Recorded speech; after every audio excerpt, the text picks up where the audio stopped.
UP विधानमंडल के शीतकालीन सत्र के आज दूसरे दिन जबरदस्त हंगामा देखने को मिला है। प्रश्नकाल के दौरान सीएम योगी ने कप सिरप मामले में सपा के आरोपों का पलटवार किया। उन्होंने कहा, प्रश्न क्या है, मुद्दे क्या उठाए जा रहे हैं, पूरा अध्ययन करके आना चाहिए। नेता प्रतिपक्ष में कोडीन के मुद्दे को उठाया है, लेकिन मैं आपकी इस मजबूरी को जान सकता हूं, जिसके बारे में एक कहावत है कि चोर की दाढ़ी में तिनका। उम्र के चौथे पड़ाव व्यक्ति सच बोलता है, लेकिन समाजवादी उन्हें इस उम्र भी झूठ बुला देते हैं, लेकिन उन्हें सच बोलने के आदी होना चाहिए।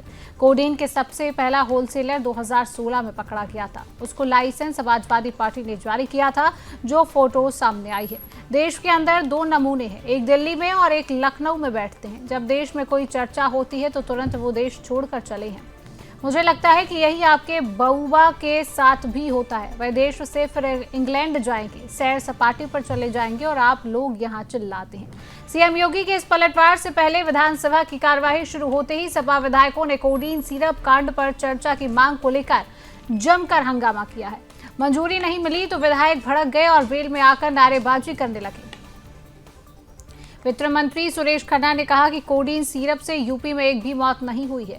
विपक्ष माहौल खराब कर रहा है। विधानसभा अध्यक्ष सतीश महाना ने कहा कि सरकार के पक्ष से यदि मैं संतुष्ट नहीं होता हूं तो जरूर चर्चा कराऊंगा। उन्होंने चेतावनी देते हुए कहा कि अगर आप लोग अपनी सीट पर वापस नहीं गए तो मुझे कार्रवाई करनी पड़ेगी।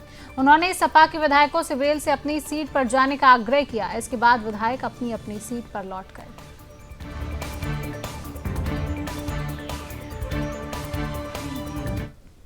और इसी खबर पर हम अधिक जानकारी लेंगे। उत्तर प्रदेश के ब्यूरो चीफ रजत शर्मा जी हमारे साथ जुड़े हुए। रजत जी, विधानसभा का सत्र और विपक्ष का हंगामा आज फिर हमें सिरप मामले में देखने को मिला। जी बिल्कुल, देखिए, कोडीन सिरप को लेकर विपक्ष लगातार सदन के अंदर हंगामे की मांग करता, हंगामे की बात करता रहा।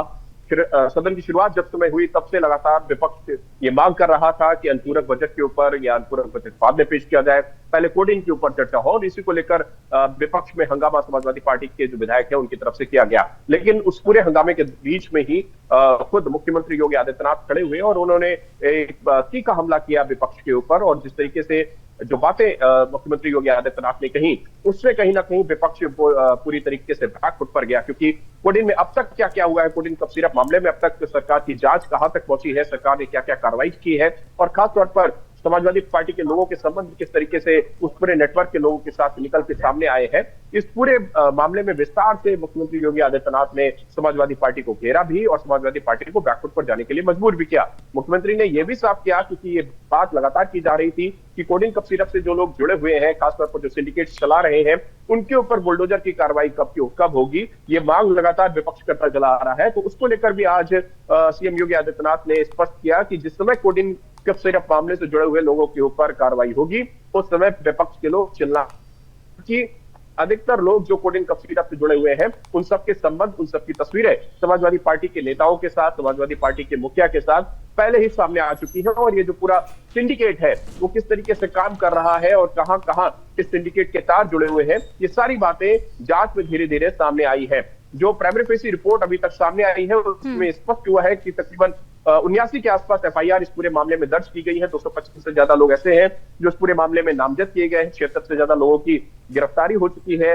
100 से ज्यादा ऐसी फर्म है जो इलीगल ट्रांजैक्शंस में जुड़ी हुई थी, उनके ऊपर कार्रवाई चल रही है। तो कुल मिला के एक व्यापक एक्शन जो हो रहा है इस पूरे नेक्सस को क्रैक डाउन करने के लिए, वो उत्तर प्रदेश में चल रहा है। और इसीलिए आज जब मुख्यमंत्री योगी आदित्यनाथ सदन में विपक्ष के ऊपर हमलावर हो रहे थे, तब उन्होंने पूरे आंकड़े विपक्ष के सामने रखे कि किस किस तरीके से कार्रवाई की गई है, किस किस स्तर पे की गई है। कोडीन कप सिरप मामले में उत्तर प्रदेश में एक भी मौत नहीं हुई है।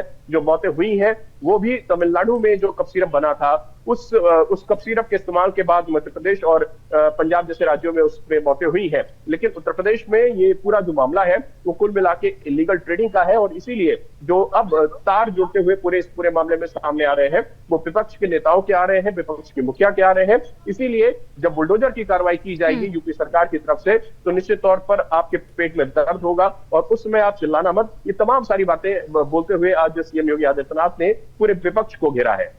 हाँ बिल्कुल रजत जी, सीएम योगी आदित्यनाथ ने बहुत अच्छे से इस बात का पलटवार भी किया और आपने जिस तरीके से बताया कि सारे आंकड़े भी दिए, लेकिन उसके बाद भी विपक्ष हंगामा कर रहा है, विपक्ष लगातार सवाल खड़े कर रहा है। क्या ये माना जाए कि विपक्ष का मकसद ही है कि हंगामा करना, कि सत्र ना चलने दिया जाना? जिस तरीके से तस्वीरें सामने आ रही हैं, कई पोस्टर्स लेकर, बैनर लेकर विपक्ष जो है सड़कों पर जिस तरीके से हंगामा कर रहा है, सदन के बाहर हंगामा कर रहा है। देखिए शिवांगी, अंग्रेजी में एक कहावत कही जाती है कि offence is the best defence.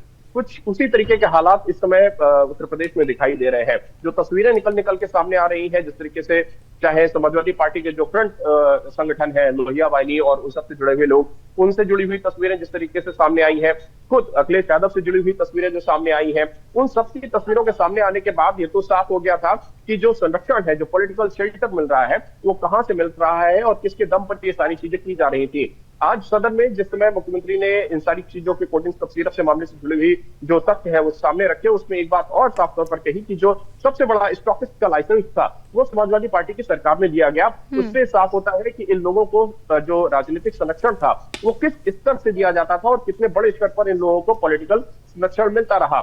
अब जिस समय विपक्ष के चाहे विधायक हो या समाजवादी पार्टी के मुखिया खुद हो, चाहे वो प्रेस कॉन्फ्रेंसेस के माध्यम से या फिर सदन के अंदर जिस तरीके से जो विरोध कर रहे हैं, वो उससे स्पष्ट साफ हो रहा है कि अपने आप को कहीं ना कहीं बचाने की कोशिशें जरूर की जा रही हैं। और इसीलिए मुख्यमंत्री ने इस कहावत का भी इस्तेमाल किया कि चोर की दाढ़ी में तिनका।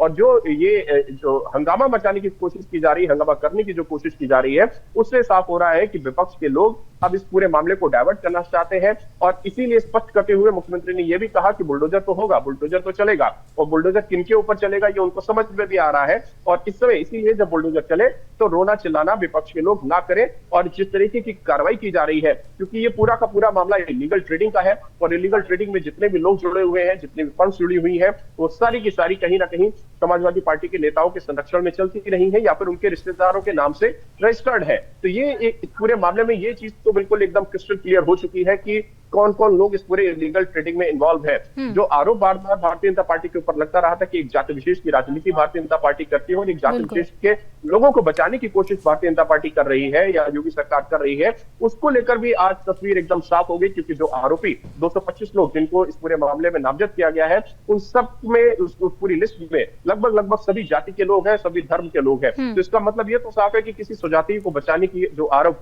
योगी आदित्यनाथ के ऊपर लगते हैं, उस तरीके का कोई मामला नहीं है। और जब सीएम सदन के अंदर ये बात एक बार ऑफिशियली साफ तौर पर कह रहे हैं कि बुलडोजर तो चलेगा, तो इसका मतलब साफ है कि बहुत जल्द अब बुलडोजर की तस्वीरें हम लोगों को देखने को मिलेगी। क्योंकि आपको याद होगा जिस समय सदन के अंदर ही अतीक अहमद वाले मामले पर मुख्यमंत्री योगी आदित्यनाथ ने कहा था कि हम अपराधी को जड़ से मिटा देंगे, और उसके बाद अतीक अहमद के साथ क्या हुआ ये पूरे देश ने देखा। तो ये बात तो साफ है कि आज अगर बुलडोजर की बात सदन के अंदर हुई है, तो इसका मतलब अब बहुत जल्द बुलडोजर एक्शन इस पूरे इलीगल ट्रेडिंग से जुड़े हुए, कोडिंग कंसीडर से जुड़े हुए जो अपराधी हैं, उनके ऊपर चलता हुआ देखने को मिलेगा। हाँ बिल्कुल रजत जी, तमाम जानकारी साझा करने के लिए आपका बहुत बहुत धन्यवाद।